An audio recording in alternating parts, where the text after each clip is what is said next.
أعوذ بالله من الشيطان الرجيم. بسم الله الرحمن الرحيم. الحمد لله الذي أنزل على عبده الكتاب ولم يجعل له عوجا قيما لينذر بأسا شديدا من لدنه ويبشر المؤمنين الذين يعملون الصالحات أن لهم أجرا حسنا ماكثين فيه أبدا وينذر الذين قالوا اتخذ الله ولدا ما لهم به من علم ولا لآبائهم كبرت كلمة تخرج من أفواههم إن يقولون إلا كذبا فلعلك باخع نفسك على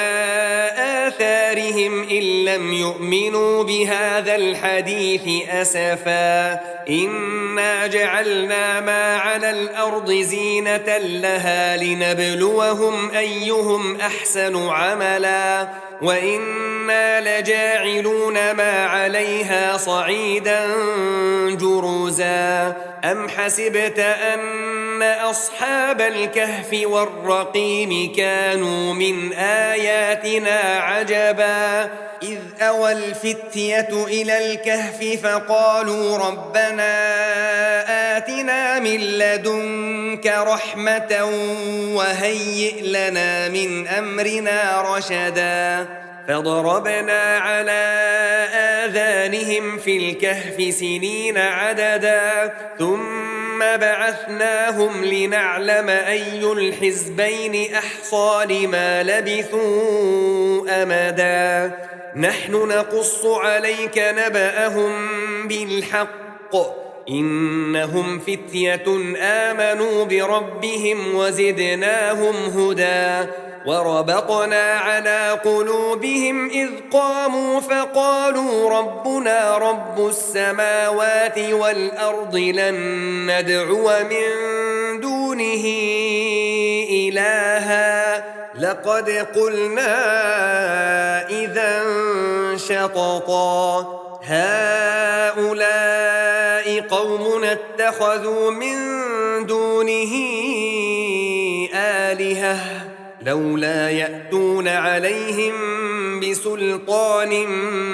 بين فمن أظلم ممن افترى على الله كذبا وإذ اعتزلتموهم وما يعبدون إلا الله فأووا إلى الكهف ينشر لكم ربكم من رحمته ويهيئ لكم من أمركم مرفقا وترى الشمس إذا طلعت تزاور عن كهفهم ذات اليمين وإذا غربت تقرضهم ذات الشمال وهم في فجوة منه ذلك من آيات الله من يهد الله فهو المهتد ومن يضلل فلن تجد له وليا مرشدا وتحسبهم أيقاظا وهم رقود ونقلبهم ذات اليمين وذات الشمال وكلبهم باسط ذراعيه بالوصيد لو اطلعت عليهم لوليت منهم فرارا ولملئت منهم رعبا وكذلك بعثناهم ليتساءلوا بينهم قال قائل منهم كم لبثتم قالوا لبثنا يوما أو بعض يوم قالوا ربكم أعلم بما لبثتم فابعثوا أحدكم بورقكم هذه إلى المدينة فلينظر أيها أزكى طعاما فليأتكم برزق منه وليتلطف ولا يشعرن بكم أحدا إنهم إن يظهروا عليكم يرجموكم أو يعيدوكم في ملتهم ولن تفلحوا إذا أبدا وكذلك أعثرنا عليهم ليعلموا أن وعد الله حق وأن الساعة لا ريب فيها إذ يتنازعون بينهم أمرهم فقالوا ابنوا عليهم بنيانا ربهم أعلم بهم قال الذين غلبوا على أمرهم لنتخذن عليهم مسجدا سيقولون ثلاثة رابعهم كلبهم ويقولون خمسة سادسهم كلبهم رجما بالغيب ويقولون سبعة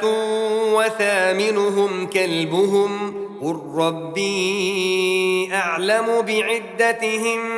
ما يعلمهم إلا قليل فلا تمار فيهم إلا مراء ظاهرا ولا تستفت فيهم منهم أحدا ولا تقولن لشيء إني فاعل ذلك غدا إلا أن يشاء الله واذكر ربك إذا نسيت وقل عسى أن يهديني ربي لأقرب من هذا رشدا ولبثوا في كهفهم 300 سنين وازدادوا 9 قل الله أعلم بما لبثوا له غيب السماوات والأرض أبصر به وأسمع ما لهم من دونه من ولي ولا يشرك في حكمه أحدا واتل ما أوحي إليك من كتاب ربك لا مبدل لكلماته ولن تجد من دونه ملتحدا واصبر نفسك مع الذين يدعون ربهم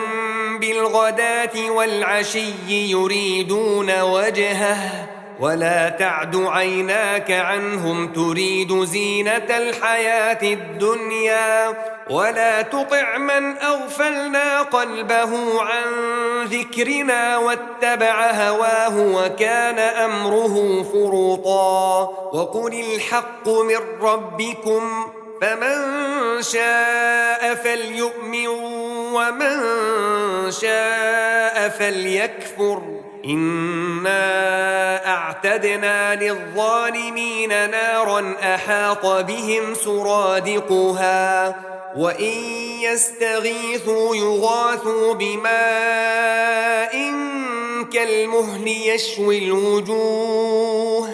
بئس الشراب وساءت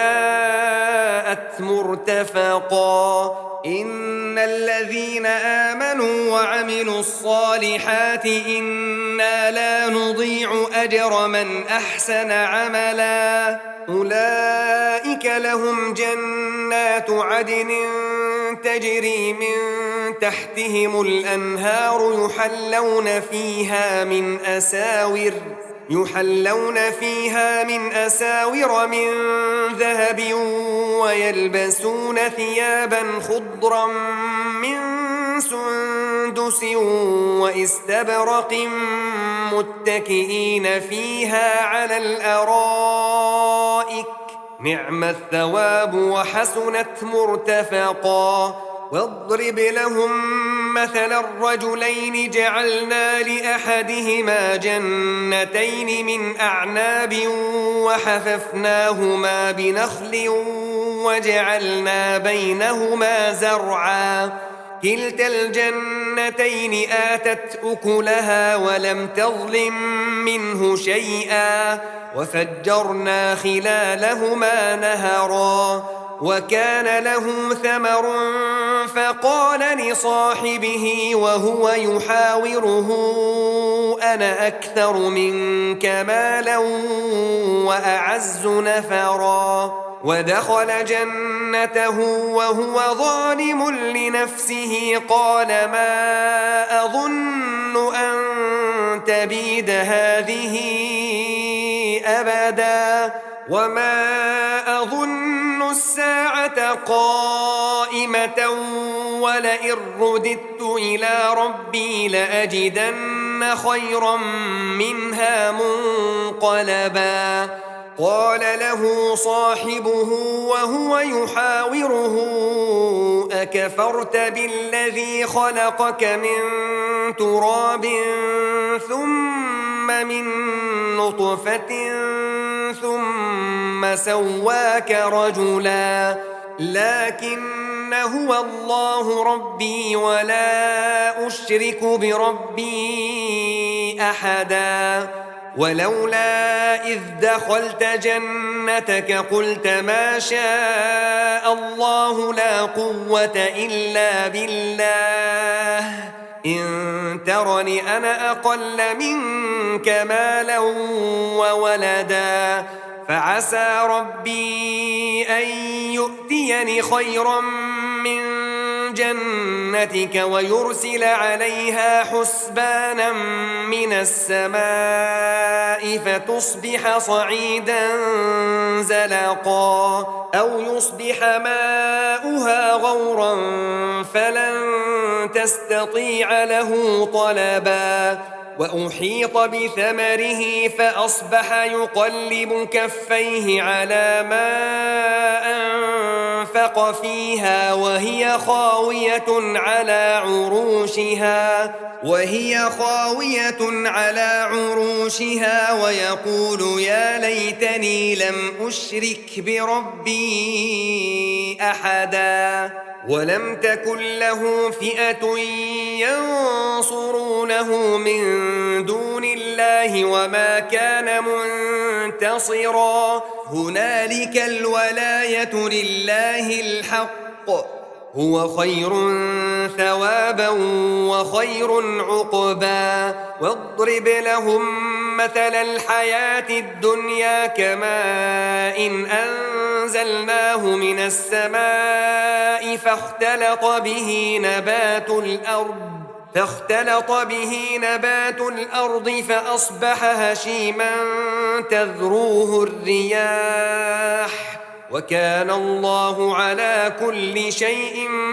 مقتدرا المال والبنون زينة الحياة الدنيا والباقيات الصالحات خير عند ربك ثوابا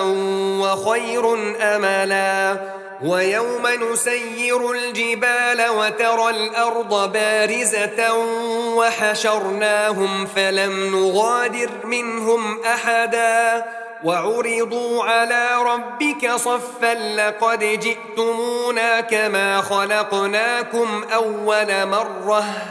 بل زعمتم أن لن نجعل لكم موعدا ووضع الكتاب فترى المجرمين مشفقين مما فيه ويقولون يا ويلتنا ما لهذا الكتاب لا يغادر صغيرة ولا كبيرة إلا أحصاها ووجدوا ما عملوا حاضرا ولا يظلم ربك أحدا وإذ قلنا للملائكة اسجدوا لآدم فسجدوا إلا إبليس كان من الجن ففسق عن أمر ربه أفتتخذونه وذريته أولياء من دوني وهم لكم عدو بئس للظالمين بدلا ما أشهدتهم خلق السماوات والأرض ولا خلق أنفسهم وما كنت متخذ المضلين عضدا ويوم يقول نادوا شركائي الذين زعمتم فدعوهم فلم يستجيبوا لهم وجعلنا بينهم موبقا ورأى المجرمون النار فظنوا أنهم مواقعوها ولم يجدوا عنها مصرفا ولقد صرفنا في هذا القرآن للناس من كل مثل وكان الإنسان أكثر شيء جدلا وما منع الناس أن يؤمنوا إذ جاءهم الهدى ويستغفروا ربهم إلا أن تأتيهم سنة الأولين أو يأتيهم العذاب قبلا وما نرسل المرسلين إلا مبشرين ومنذرين ويجادل الذين كفروا بالباطل ليدحضوا به الحق واتخذوا آياتي وما أنذروا هزوا ومن أظلم ممن ذكر بآيات ربه فأعرض عنها ونسي ما قدمت يداه إنا جعلنا على قلوبهم أكنة أن يفقهوه وفي آذانهم وقرا وإن تدعهم إلى الهدى فلن يهتدوا إذن أبدا وربك الغفور ذو الرحمة لو يؤاخذهم بما كسبوا لعجل لهم العذاب بل لهم موعد لن يجدوا من دونه موئلا وتلك القرى أهلكناهم لما ظلموا وجعلنا لمهلكهم موعدا وإذ قال موسى لفتاه لا أبرح حتى أبلغ مجمع البحرين أو أمضي حقبا فلما بلغا مجمع بينهما نسيا حوتهما فاتخذ سبيله في البحر سربا فلما جاوزا قال لفتاه آتنا غداءنا لقد لقينا من سفرنا هذا نصبا قال أرأيت إذ أوينا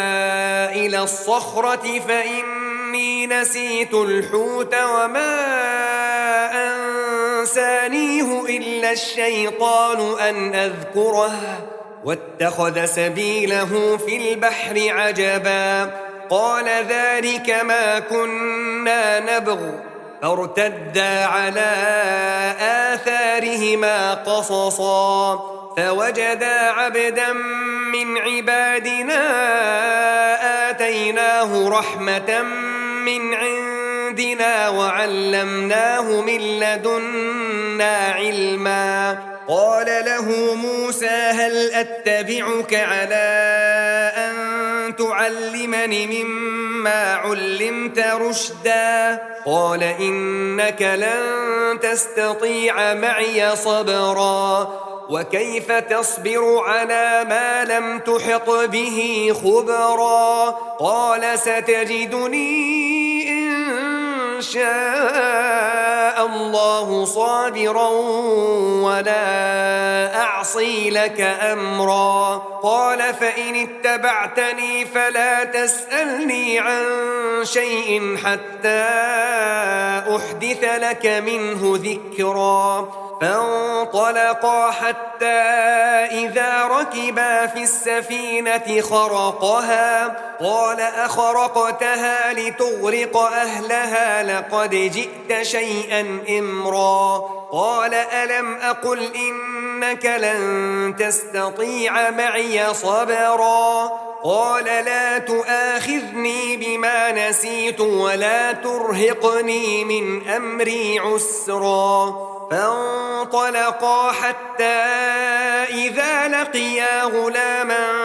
فقتله قال أقتلت نفسا زكية بغير نفس لقد جئت شيئا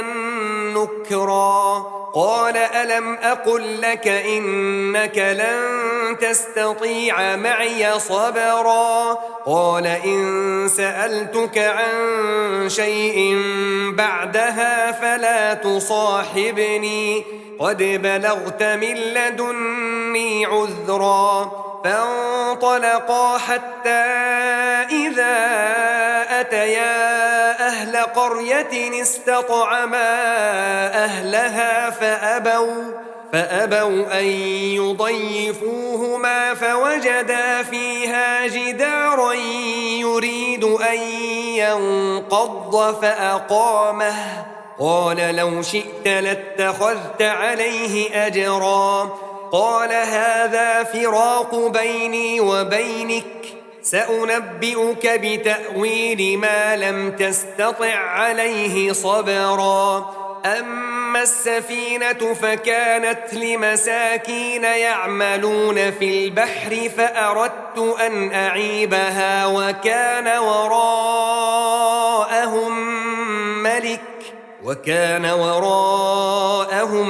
ملك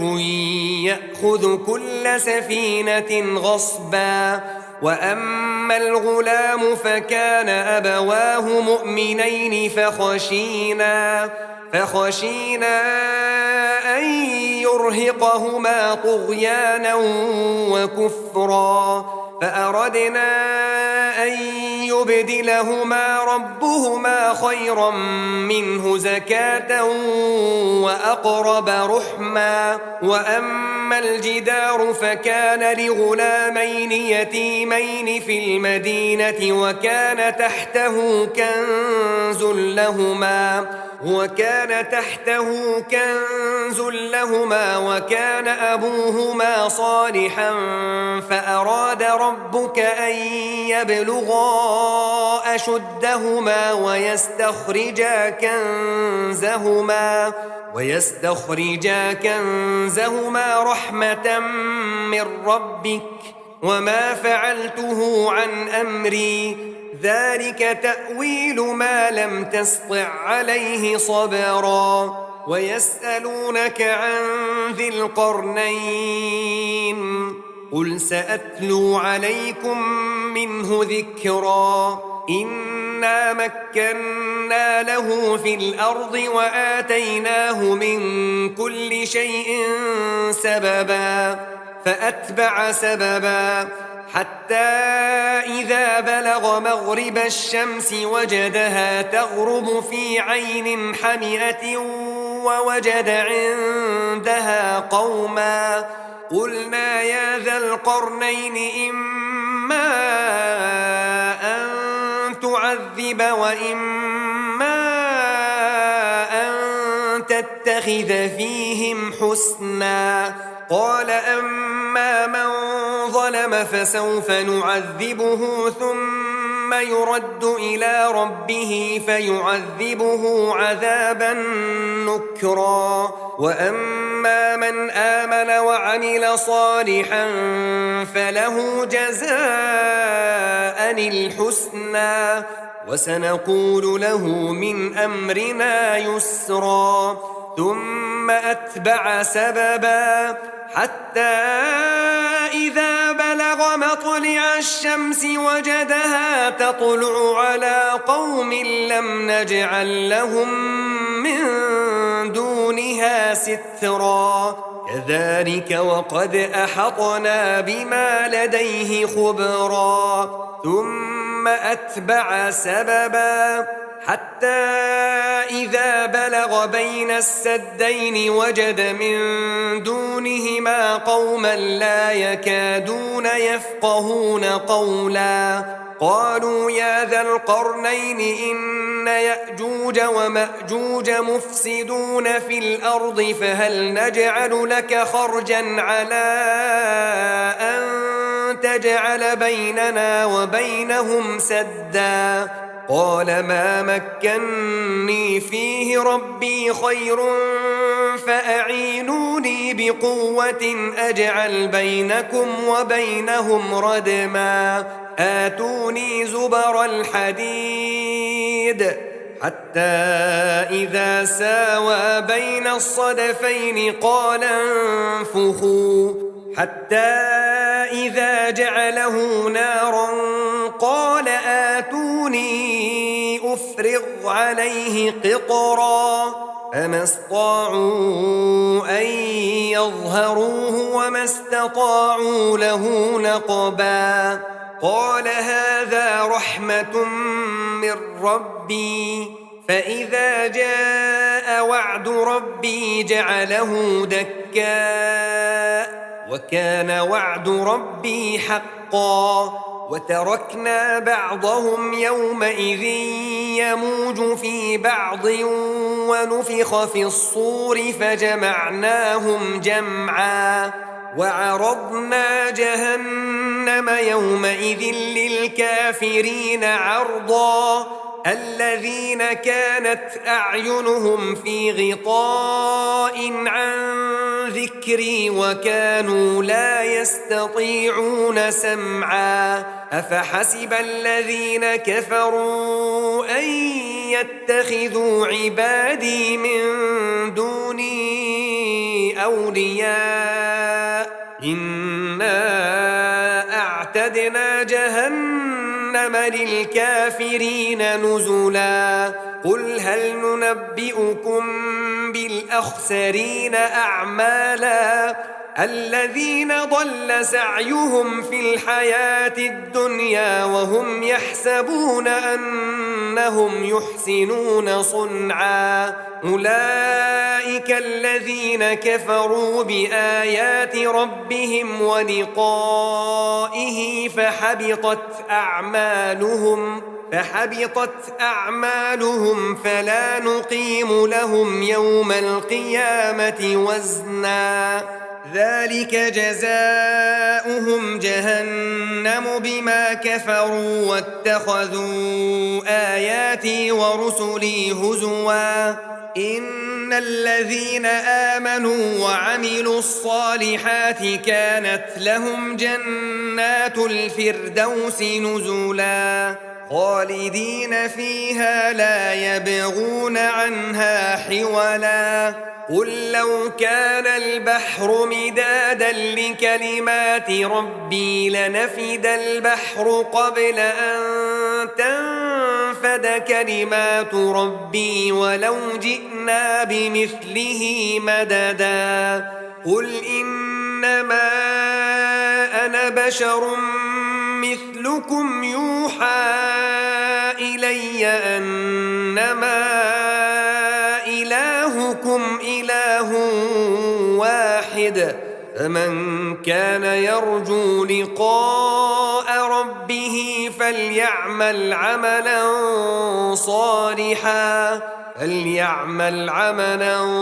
صالحا ولا يشرك بعبادة ربه أحدا